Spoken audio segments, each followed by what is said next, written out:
ఈరోజు మా తమ్ముడి జిగ్గు బర్త్డే కాబట్టి చాలా స్పెషల్స్ ఉన్నాయి. ఫస్ట్ స్వీట్తో స్టార్ట్ చేద్దాం. గులాబ్ జామ్ చేస్తున్నాం, వాడికి సర్ప్రైజ్. ఓకేనా? హాయ్ ఫ్రెండ్స్, నేను మీ జిగ్నేష్ని. ఇప్పుడైతే మనం గులాబ్ జామ్ అయితే చేసుకోబోతున్నాం కాబట్టి గులాబ్ జామ్కి కొద్ది ఫాస్ట్ ఫుడ్ అయితే చేశాను ఫ్రెండ్స్. ఎందుకంటే బోల్డ్ వెరైటీస్ ఉన్నాయి కాబట్టి ఫాస్ట్ ఫుడ్ అయితే చేశాను. మీరు కూడా చూడండి, గులాబ్ జామ్లు అన్నవన్నీ నూనెలో వేపించుకొని అయితే చూడండి, అవన్నీ బయటికి తీస్తాం కదా. ఇప్పుడైతే ఆ పాకంలోనైతే నిమించి ఈ గులాబ్ జామ్లు అన్నీ వేస్తాం అనమాట. మీరు కూడా చూడండి ఫ్రెండ్స్, ఈ గులాబ్ జామ్ ఏ మాటికి ఆ మాటి ఫ్రెండ్స్ చాలా చాలా టేస్ట్ ఉంటుంది, ఇంకా చాలా బాగుంటుంది ఫ్రెండ్స్. ఓకేనా ఫ్రెండ్స్? అయింది కదా గులాబ్ జాము. ఇప్పుడు హాట్ చేద్దాము. శనగపప్పు గారెలు చేద్దాం.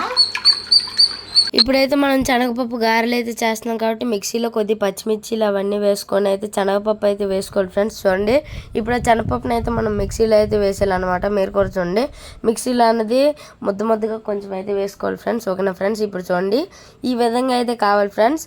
ఇప్పుడైతే ఈ శనగపప్పు గారెలు అనేది నిమించి ఆ శనగపప్పు పౌడర్, ఉల్లిపాయ, కొత్తిమీర, ఇంకా పుదీనా ఉంటే పుదీనా వేసుకోండి ఫ్రెండ్స్, మీ టేస్ట్కి తగ్గట్టు.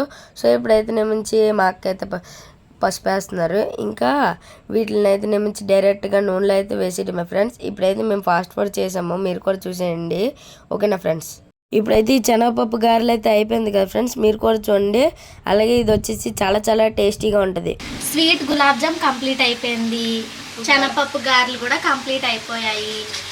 ఇప్పుడు స్వీట్ అండ్ హాట్ అయిపోయింది. ఇప్పుడు బిర్యానీ చేద్దాం. పన్నీర్ బిర్యానీ కుక్ చేద్దాం. బిర్యానీ కోసం ఫ్రైడ్ ఆనియన్స్ ప్రిపేర్ చేస్తున్నాము. ఈ పన్నీర్తో బిర్యానీ కుక్ చేద్దాం. ఇప్పుడైతే నిమించి నా బర్త్డే కోసం అయితే బిర్యానీ అయితే చేస్తున్నారు అనమాట. చూడండి ఫ్రెండ్స్, ముందుగా మేమైతే విశాఖ డైరీ పన్నీర్ అయితే తీసుకున్నాము.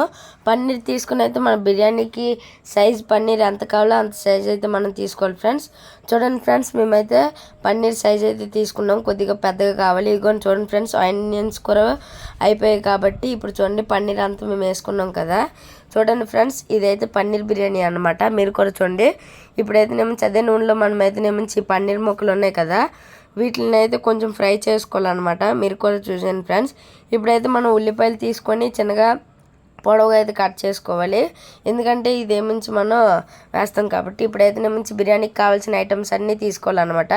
ఇవన్నీ తీసుకొని మనమైతే నిమించి ఇప్పుడు మిక్సీలో అయితే వేసేద్దాం ఫ్రెండ్స్. మీరు కూడా చూడండి, ఇదైతే గ్రైండ్ చేయాలన్నమాట. చూడండి ఫ్రెండ్స్, ఇప్పుడైతే నిమించి ఇవన్నీ మిక్సీలో వేస్తాం కాబట్టి ఇప్పుడైతే గ్రైండ్ చేయాలి ఫ్రెండ్స్. ఇంతకుముందు అయితే మనం కొద్దిగా టమాటీలు కూడా వేసుకుందాం ఫ్లేవర్ కోసం. టమాటీలు కూడా కొద్దిగా అయితే వేసుకుందాం ఫ్రెండ్స్. మీరు ఈ బిర్యానీ వీడియో అయితే చేయడం అయితే మర్చిపోకండి ఫ్రెండ్స్. ఇదైతే పన్నీర్ బిర్యానీ చాలా చాలా మంచి టేస్ట్ ఉంటుంది. చూడండి ఫ్రెండ్స్, ఇప్పుడు టమాటీలు కూడా వేసుకున్నాం కదా. చూడండి, ఇదంతా మసాలాలు అన్నమాట. ఇప్పుడైతే నిమించి ఇదంతా వేసుకున్నాం కదా ఫ్రెండ్స్. చూడండి, ఇప్పుడు పక్కనే ఈ కడాయిలో అయితే ఈ పన్నీర్ అయితే వేగుతుంది ఫ్రెండ్స్. కొద్దిగా ఫ్రై లాగా అయితే నిమించి సరిపోతుంది అనమాట. చూడండి ఫ్రెండ్స్, ఈ కడాయిలో పన్నీర్ అయితే ఫ్రై అవుతుంది. ఇప్పుడైతే నిమించి ఇది ఫుల్గా ఫ్రై అయిపోయింది కాబట్టి మేమైతే ఒక ప్లేట్లో అయితే వేసుకున్నాము. ఇప్పుడైతే నిమించి మీకు ఇందాక చూపెట్టాను కదా, అవన్నీ గ్రైండ్ చేసుకొని బిర్యానీ ఆకు అయితే వేసుకున్నాం ఫ్రెండ్స్. బిర్యానీ ఆకు అయితే నిమించి అదే నూనెలో అయితే వేసుకున్నాము. మీరు కూడా చూడండి, కానీ మనం కలుపుతుంటే కొంచెం జాగ్రత్తగా ఉండాలి ఫ్రెండ్స్, ఎందుకంటే ఇప్పుడు మనం పేస్ట్ చేసాం కాబట్టి మనం అయితే తొలవచ్చు. ఓకేనా ఫ్రెండ్స్? ఇప్పుడైతే నిమించి మనకు సరిపడంత పేస్ట్ అయితే వేసుకోవాలి ఫ్రెండ్స్. మేమైతే కొద్దిగా ఉంచుకున్నాము పన్నీర్ కర్రీకి. ఇప్పుడు చూడండి ఫ్రెండ్స్, మనమైతే ఒక కుక్కర్ తీసుకోవాలి ఫ్రెండ్స్. కుక్కర్లో కొద్దిగా నూనె అయితే వేసుకోవాలి. మీరు కూడా చూడండి, నూనెలోనైతే మళ్ళీ బిర్యానీ ఆకులు అయితే వేసుకోవాలి ఫ్రెండ్స్. చూడండి, ఫస్ట్ ఈ నూనె అయితే బాగా వేడెక్కాలన్నమాట. ఇప్పుడైతే మనం బిర్యానీ ఆకులను వేసాం ఫ్రెండ్స్. ఇప్పుడైతే నిమించి అదే గ్రేవీని అయితే ఇందులో వేసుకుందాము. మీరు కూడా చూసాను ఫ్రెండ్స్. ఇప్పుడైతే నిమించి అదే గ్రేవీ పక్కన ఈ కుక్కర్లో కూడా పెట్టేసుకుంటున్నాము. ఇప్పుడు చూడండి ఫ్రెండ్స్, మేమైతే నిమించి అది వేడెక్కనిచ్చి ఇప్పుడైతే మేము కలుపుతున్నాము. ఓకేనా ఫ్రెండ్స్? చూడండి, ఇప్పుడైతే నిమించి పక్కన కడాయిలోనైతే కొద్దిగా కొత్తిమీర, పుదీనా అయితే వేస్తున్నాము. కొద్దిగా కొత్తిమీర, పుదీనా రెండు మిక్స్ చేసేస్తున్నాము. అలాగే ఈ కుక్కర్లో కూడా సేమ్ ఇలాగే వేస్తున్నాం అనమాట. ఇప్పుడైతే నిమించి రెండు దిక్కులో మనమైతే బాగా కలుపుకోవాలి ఫ్రెండ్స్, బాగా మిక్స్ చేయాలి. మీరు కూడా చూడండి ఫ్రెండ్స్, ఒక్కొక్క స్టెప్లో వెళ్ళి మనమైతే చేయాలి. ఇప్పుడైతే నిమించి బాగా మనమైతే కలుపుకోవాలన్నమాట. ఇప్పుడు చూడండి ఫ్రెండ్స్, ఈ కడాయిలోనైతే కొద్దిగా మనం కారం అనేది వేసేద్దాము. చూడండి, కారం వేసాం కాబట్టి ఒకసారి అయితే బాగా కలుపుకోవాలి. ఆ కారం టేస్ట్ ఉండాలి కాబట్టి చాలా బాగా కలుపుకోవాలన్నమాట. ఇందులో కూడా సేమ్ కారం అనేది వేసేస్తున్నాం ఫ్రెండ్స్. మీరు కూడా చూడండి అసలు ఇదేంటి ఇది ఎలాగుందో అది అలాగే చేస్తున్నారు అనుకుంటారు కదా ఫ్రెండ్స్. మీరు కూడా చూసేయండి, మీకు వీడియో మధ్యలో తెలుస్తుంది ఫ్రెండ్స్. రెండు ఒకేలా చేస్తున్నారు ఏంటని మీకు డౌట్ రావచ్చు. ఇప్పుడైతేనేమించి ఇందులో కొద్దిగా ఉప్పు వేస్తాం కదా ఫ్రెండ్స్. మీరు కూడా చూడండి, మేము ఉప్పు అయితేనేమించి ఇది 1.5 అయితే తీసుకున్నాం ఇందులో ఉప్పు. ఇప్పుడైతేనేమించి మా మమ్మీ అయితే కలిపేస్తున్నారు. ఇదంతా కలిపితే నా బర్త్డేకి ఏమేమి వండుకున్నామో అవన్నీ ఫ్రెండ్స్. ఓకేనా ఫ్రెండ్స్. చూడండి ఫ్రెండ్స్, ఇది ఇటు పక్క అయితే వేగుతుంది కదా ఫ్రెండ్స్. ఇప్పుడైతేనేమించి మనం ఏం వీడియో చేస్తున్నామో తెలుసా ఫ్రెండ్స్. అదే ఏం ఐటెం చేస్తున్నామంటే కాబోలి చనా అయితే చేస్తున్నాం ఫ్రెండ్స్. చూడండి మీకు చెప్పాను కదా మధ్యలోనే తెలుస్తుంది అనేసి. ఇదిగోండి ఇటు పక్క నుంచి కాబోలి చనా అన్నమాట. మీరు కూడా చూడండి, ఈ కాబోలి చనా అయితే చాలా చాలా టేస్ట్ ఉంటుంది. ఈ కాబోలి చనాని మనం వైట్ చనా అని కూడా అంటాము. ఇది చూడండి ఫ్రెండ్స్, మీరు బఠానీలు అనుకోకండి, ఇది అయితే వైట్ చనా అనమాట. ఇప్పుడైతేనేమించి ఈ వైట్ చనా కొద్దిగా గ్రేవీ లాగా ఉండాలి కాబట్టి మేమైతే కొద్దిగా నీళ్ళు వేసాము. నీళ్ళు వేసి కుక్కర్లో పెట్టాము ఫ్రెండ్స్. మీరు కూడా చూడండి. ఓకేనా ఫ్రెండ్స్. ఇప్పుడు కుక్కర్లో అన్నది పెట్టేసాం కదా, కుక్కర్లో పెట్టేసి కొద్దిగా మీడియం ఫ్లేమ్లో పెట్టుకున్నాము. ఇదైతే 4 విజిల్స్ రావాలి.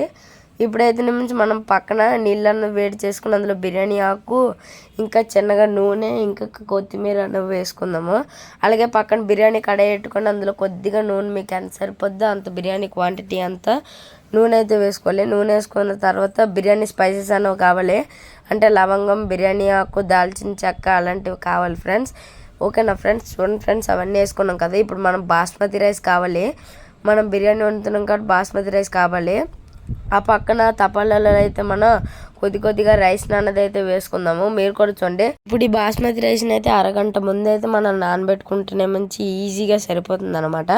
ఇప్పుడైతే మంచి ఆ గ్రేవీ అన్నది ఇందులో వేసుకొని పన్నీర్ ముక్కలు అయితే కొద్దిగా స్ప్రెడ్ చేసుకుందాము. మీరు కూడా చూడండి, ఆ గ్రేవీ ఉంది కదా అదే ఇందులో వేసుకొని అయితే మనం స్ప్రెడ్ చేసుకోవడమే అనమాట. ఏం లేదు ఫ్రెండ్స్, మన బిర్యానీ అయితే రెడీ అయిపోయింది. ఎలాగ అనుకుంటారు కదా, మీకు చెప్తాను. ఇదైతే వైట్ చనా, గులాబ్ జాము, ఇంకా గారెలు ప్లస్ కచంబరం అయితే చేసాము, ఇంకా పన్నీర్ కర్రీ కూడా చేసాము. ఎలాగంటే మంచి ఆ వైట్ రైస్ ఉంది కదా అదైతే మనం కొంచెం బాయిల్ చేసుకుని ఉంచుకోవాలి. బాయిల్ చేసుకుని ఉంచుకున్న తర్వాత ఆ నీళ్ళు అన్నవి మనమైతే వంపేయాలన్నమాట. వంపేసి బిర్యానీ కడాయిలో అయితే మనం ఆ బాస్మతి రైస్ని అయితే వేసుకొని మీదగా మనం ఫ్రై చేసుకున్నాం కదా ఆనియన్స్ అన్నవి వేసుకోవాలి. చూడండి ఫ్రెండ్స్, ఈ విధంగా నా బర్త్డే బ్లాగ్ అయితే అయిపోయింది ఫ్రెండ్స్. చూడండి, ఇది దమ్ బిర్యానీ అనమాట, పన్నీర్ దమ్ బిర్యానీ. ఓకే నా ఫ్రెండ్స్, నా బర్త్డే బ్లాగ్ అయితే కంప్లీట్ అయిపోయింది. ఈ వీడియో కనుక మీకు నచ్చినట్టయితే లైక్ చేయండి, షేర్ చేయండి, సబ్స్క్రైబ్ చేయడం మర్చిపోకండి. బాయ్.